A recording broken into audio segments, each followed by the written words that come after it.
My name is Nicole, and I work as a crime scene analyst with the Pensacola Police Department.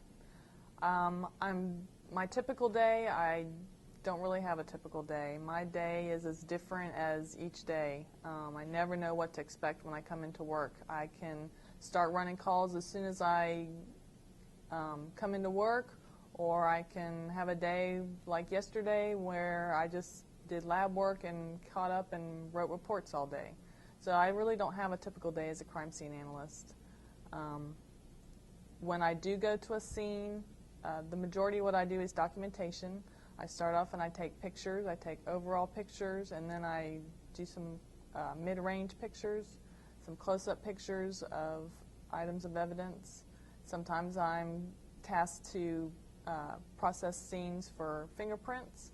Other times it's DNA evidence and blood spatter analysis. I collect evidence. I bring the evidence back to the station, sometimes for further processing.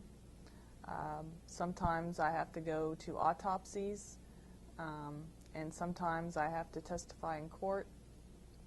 The hours I work per week, we work 40 hours, but I work a straight day shift now. We have analysts who work at night. There's coverage here at our agency 20 hours a day, and then I'm on call when there's nobody on duty.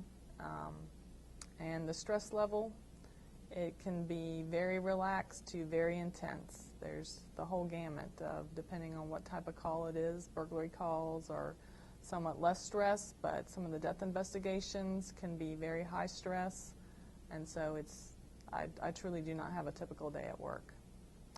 One call that I worked recently, I thought that I was responding to a natural death.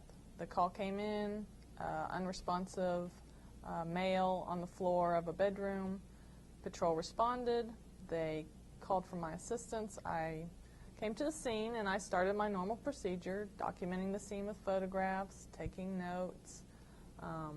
We are not able to move or touch a body until the medical examiner gives the okay. So I contacted the medical examiner investigator on duty, and she wanted to know what the scene looked like. I described it to her, and she asked me to remove some of the, he had a blanket, remove the blanket, and just to check for any injuries that might not be visible. And I lifted his shirt, and I saw what I thought were some stab wounds. And so that kind of throws the whole investigation into a new light. And then we did some further investigation. He had some cut wounds he was wearing a t-shirt, some cut wounds in the bottom of the t-shirt. And through further investigation, we learned that what we thought was a natural death was in fact a suicide through good scene evaluation. We had one of our other analysts go back later that night, and he did some luminol in the bathroom and in the bedroom, and what ended up being, it was a suicide.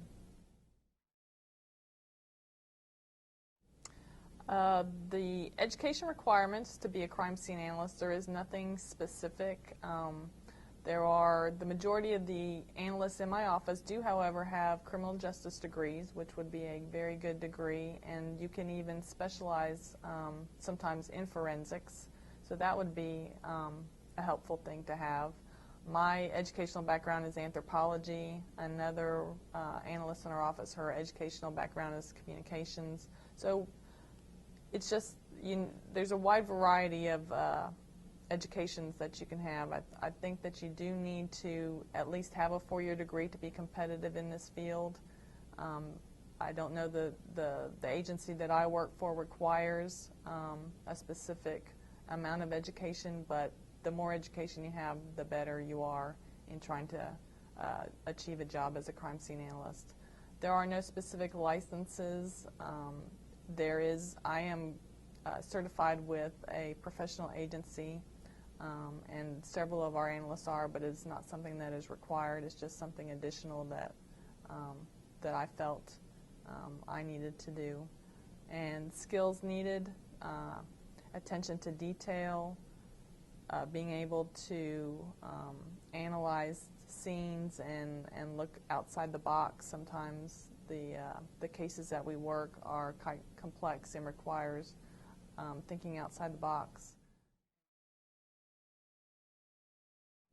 The best part of my job is when I go to a crime scene and I'm able to lift either fingerprint evidence or DNA evidence that I come back to the office, I give it to our latent print examiner, and we get a match. Not quite as fast as they do on CSI, but we can do it pretty darn quick, and that is a real feeling of accomplishment, and that is one of the best parts of my job, is putting those bad guys into jail.